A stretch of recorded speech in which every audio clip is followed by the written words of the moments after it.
بسم اللہ الرحمن الرحیم۔ السلام علیکم۔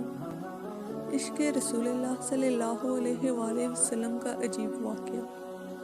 شیخ الاسلام حضرت علامہ ظفر احمد عثمانی رحمۃ اللہ علیہ فرماتے ہیں کہ میں اس زمانہ میں حج کے بعد مدینہ منورہ گیا۔ ہم لوگوں نے کھانا کھانے کے بعد دسترخوان کو لے کر ایک ڈیر پر جاٹ دیا تاکہ روٹی کے بچے ٹکڑے اور ہڈیوں کو جانور کھا جائے۔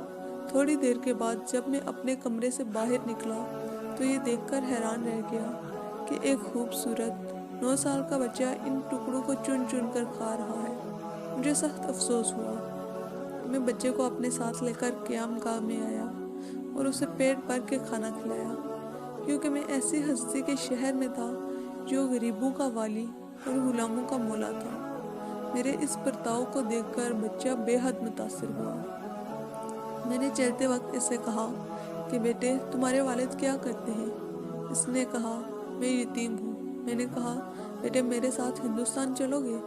وہاں میں تم کو اچھے اچھے کھانے کھلاؤں گا، عمدہ عمدہ کپڑے پہناؤں گا، اپنے مدرسے میں تعلیم بھی دوں گا، اور جب تم عالم فاضل ہو جاؤ گے تو میں خود تم کو یہاں لے کر آؤں گا اور تمہیں تمہاری والدہ کے سپرد کر دوں گا۔ تم جاؤ اور اپنی والدہ سے اجازت لے کر آؤ۔ لڑکا بہت خوش ہوا اور اچھلتا کودتا اپنی والدہ کے پاس واپس گیا۔ وہ بیچاری بیوہ دوسرے بچوں کے اخراجات سے پہلے ہی پریشان تھی۔ اس نے فوراً اجازت دے دی۔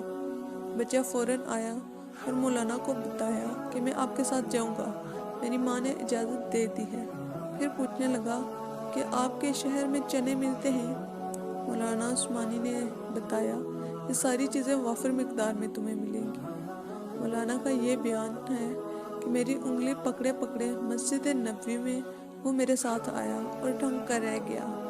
سرکار دو عالم صلی اللہ علیہ وآلہ وسلم کے روضہ مبارک کو دیکھا، ان مسجد کے دروازے کو، اور پوچھا کہ بابا یہ دروازہ اور روضہ بھی وہاں ملے گا؟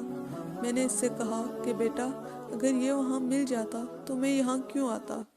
لڑکے کے چہرے کا رنگ بدل گیا، میری انگلی چھوڑ دی اور بولا بابا تم جاؤ، اگر یہ نہیں ملے گا تو میں ہرگز اس دروازے کو چھوڑ کر نہیں جاؤں گا۔ بھوکا رہوں گا، پیاسا رہوں گا، اس دروازے کو دیکھ کر میں اپنی بھوک اور پیاس بجھاتا رہوں گا جس طرح آج تک بجھاتا رہا ہوں۔ یہ کہہ کر بچہ رونے لگا اور اس کے عشق کو دیکھ کر میں بھی رونے لگ گیا۔ سبحان اللہ۔ خدا حافظ۔